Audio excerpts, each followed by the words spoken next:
You drive down any street in America and you look at the buildings, you go a mile.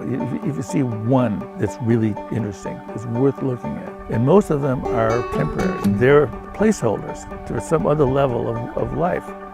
And those placeholders, that's a real commentary about our civilization, that the most of the things that we have are temporary. That was what our key start-off point was. Make it permanent and make it beautiful. Let's say even net zero. We've got a net zero house, but if it's but ugly, it'll be torn down in 10, 15 years. All those resources, all that embodied energy gone. It's a sin in a way.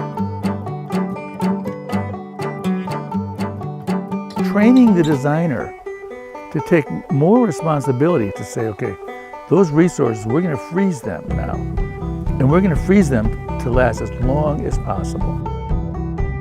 It's really clear that the resources of the planet are finite. We just can't keep digging stuff out.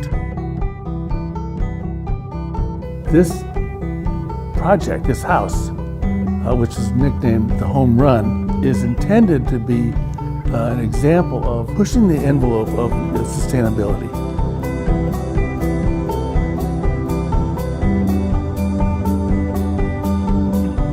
This is all concrete on the outside, and the windows are glass, aluminum frames, and then where we have detailing is made out of slate, 200 million year old stone.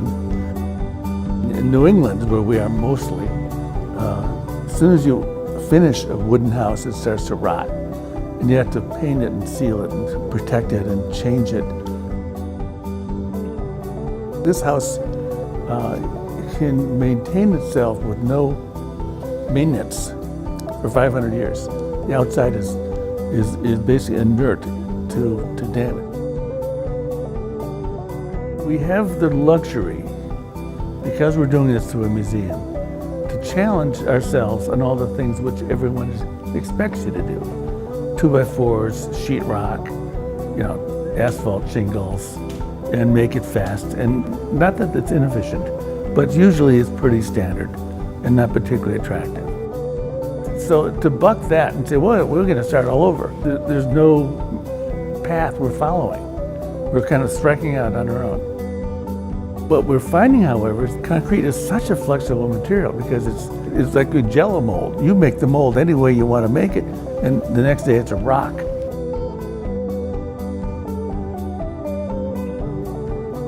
We're in the era of climate change. We're in the era of resource depletion.